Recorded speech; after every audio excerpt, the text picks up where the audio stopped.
Chers amis, bienvenue dans la présentation de la leçon de ce lundi 26 décembre 2022. Nous allons nous couvrir pour la prière.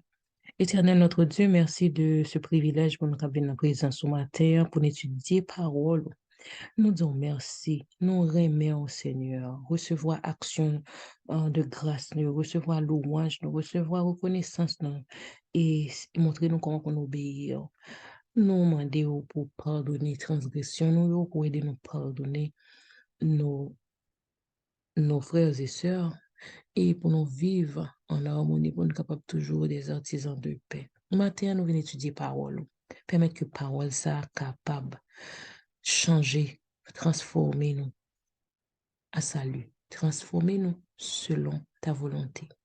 Pour nous rapprocher nous plus de nous-mêmes. Ouvrir l'intelligence de nos seigneurs pour nous comprendre et bonne sagesse pour mettre les paroles en pratique.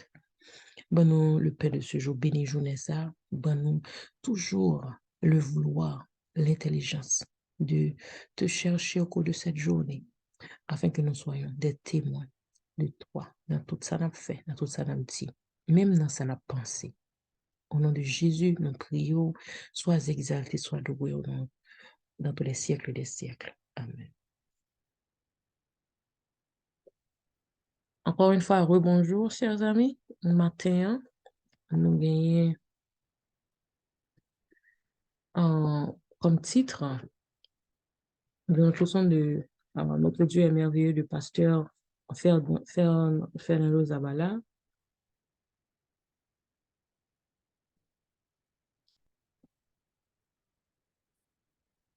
Bonne nouvelle pour tous sans exception. Texte là, c'est dans Luc 2, versets 10 à 12.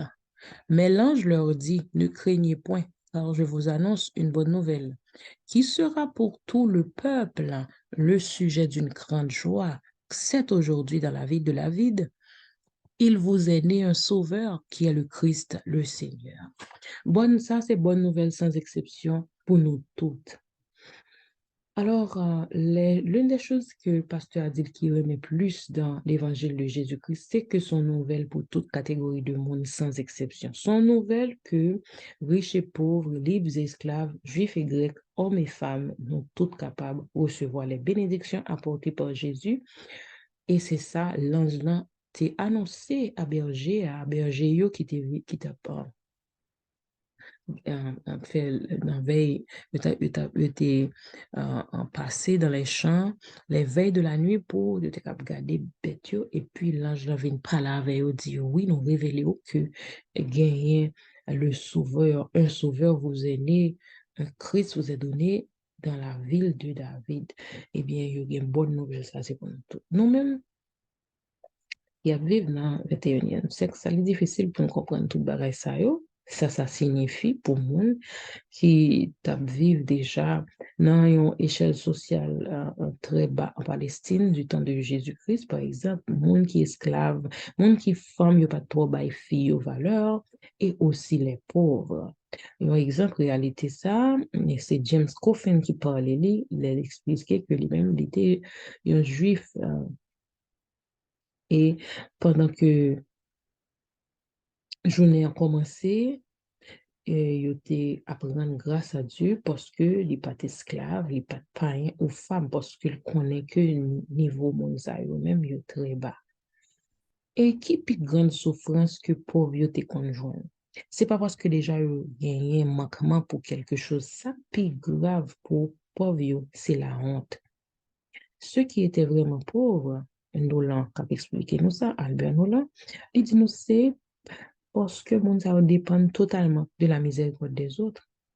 Et plus qu'en Occident, en Orient, situation ça, mettons une terrible humiliation, senti que humilié, yo honte. Selon l'information ça, yo monde qui offre déjà dans échelle sociale qui est plus bas, il a passé dans cette position la plus basse. Et en plus, son femme, c'est-à-dire, il est toujours pas ni la voix au chapitre, pas vraiment prendre au sérieux. Ensuite, son monde qui est pauvre, il y a un monde qui a subi une maladie qui rend impur. Nous connaissons toujours le monde Dans impureté, il y a temps pour le temps, n'est pas capable dans toute activité. Eh bien, c'est ça, femme, ça, qui était touchée, rad Jésus a été. Il était déjà une femme, c'est-à-dire en tant que femme, son genre de sexe qui est fait que elle est très, et que un peu défavorisée dans la société. Ensuite, les pauvres, c'est-à-dire toujours honte, et ensuite les impurs. Eh bien, fils a malgré toute exclusion, ça t'a supposé gagner, il tendait parler que Jésus a venu, il était déjà dépensé tout ça, il gagné entre les mains de plusieurs médecins, il n'a pas jamais joué une solution. Il était gagné une perte de sang depuis 12 ans. Et malgré l'état, il est déjà fille, il est pauvre, ensuite il gagne une impureté. Ça n'a pas constitué une barrière pour le temps de Jésus à passer. Dans quel l'idée si seulement qu'a touché qui rade Jésus m'a guéri. Eh bien, il allait de façon furtive, en cachette, les temps de Jésus a passé les mains de Jésus. Et les Jésus m'a dit, qui m'a touché? Les petits gens peuvent trembler. Et puis, il répond, c'est moi-même, Seigneur, il expliquait, Seigneur, toute la vérité. Jésus dit, ma fille, ta foi t'a sauvée. Va en paix et sois guéri de ton mal. Non seulement il t'est guéri, mais Jésus relève ma fille en d'autres termes. Adieu la maladie, adieu la honte, tu n'as plus à te cacher. Maintenant, moi-même avant, est-ce que c'est pas de bonnes nouvelles pour nous? En fait, c'est la meilleure des nouvelles. Et puis là, c'est merci Père Céleste parce que le cadeau suprême de ton Fils et son incarnation nous apporta la bonne nouvelle d'une grande joie à tous, sans exception. Amen. Et leçon école Sabanou, nous toujours connaître que semaine ça, on a étudié toutes choses nouvelles et nous a mémorisé Apocalypse 21, verset 5. Et celui qui était assis sur le trône dit, voici, je fais toutes choses nouvelles. Et il dit, écris car ces paroles sont certaines et véritables. Et je dis, nous avons étudié dans le temple de Dieu. Alors, il y a deux descriptions, nous capables de regarder. Premièrement, référence au sanctuaire de la Nouvelle Jérusalem, où se trouve le trône de Dieu et la mer de verre.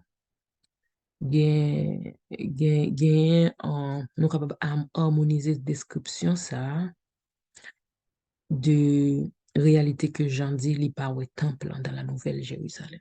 D'abord, nous allons lire Apocalypse 21, verset 22. Je ne vis point de temple dans la ville, car le Seigneur Dieu Tout-Puissant est son temple, ainsi que l'agneau. Et ensuite,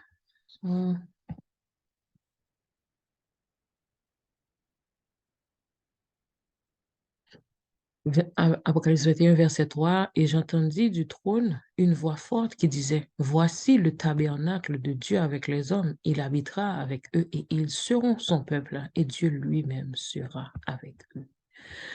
Alors, le sanctuaire céleste, c'était l'endroit où les armées célestes adoraient mon Dieu. Mais avec l'apparition du péché, sanctuaire ça, vient tourner côté salut humanité a sorti. Et le nous lit gagné un Richard Davidson qui parlait dans le The Sanctuary to Behold the Beauty of the Lord. Il dit nous, lorsque le problème du péché sera résolu, le sanctuaire céleste trouvera sa fonction originelle.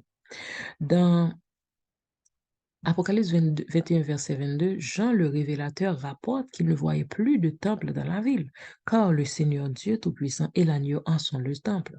Mais cela signifie-t-il qu'il n'y aura plus de maison du Seigneur où ces créatures pourront venir et avoir une communion spéciale avec lui? Impossible.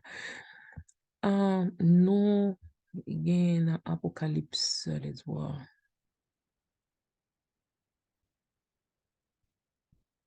Let's voir si nous pouvons trouver ce texte. Ceux qui ont lavé leur robe.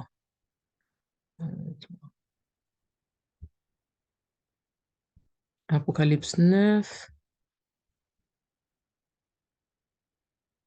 Apocalypse 7, verset... OK. Apocalypse 7, verset 9. Après cela, je regardai, et voici, il y avait une grande foule que personne ne pouvait compter de toute nation, de toute tribu, de tout peuple et de toute langue. Ils se tenaient devant le trône et devant l'agneau, revêtus de robes blanches et de palmes dans leurs mains. On continue lecture là. Il cria d'une voix forte en disant, le salut est à notre Dieu qui est assis sur le trône et à l'agneau. Et tous les anges se tenaient autour du trône et des vieillards et des quatre êtres vivants, et ils se prosternèrent sur leur face devant le trône et ils adorèrent Dieu en disant Amen. La louange, la gloire, la sagesse, l'action de grâce, l'honneur, la puissance et la force soient à notre Dieu au siècle des siècles. Amen.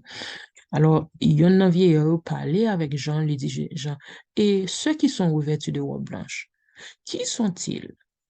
Et d'où sont-ils venus? Et Jean répondit, Jean dit, mon Seigneur, tu le sais. Et il me dit, ce sont ceux qui viennent de la grande tribulation. Ils ont lavé leurs robes et ils les ont blanchis dans le sang de l'agneau. C'est pour cela qu'ils sont devant le temple, le trône de Dieu et le servent jour et nuit dans son temple. Celui qui est assis sur le trône descendra sa tente sur eux. Alors, gagner la grande multitude des rachetés, ceux qui viennent de la grande tribulation, et a loué le Seigneur jour et nuit dans son temple. Alors, les adorateurs sont ceux qui viennent de la grande tribulation, qui lavaient leurs robes et qui blanchirent dans le sang de l'agneau. Ils ces témoins vivants de la puissance rédemptrice et transformatrice de Dieu et a chanté des louanges à Dieu.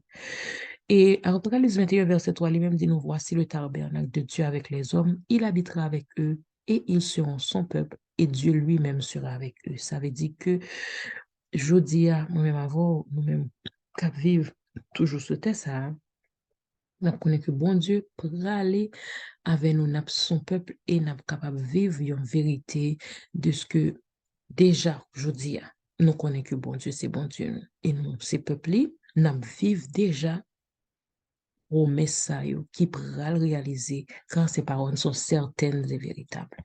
C'est là que nous avons mis présentation, nous avons mis faire présentation ça dans le temple de Dieu. Et nous avons souhaité vous passer déjà un bon lundi à demain, si Dieu veut.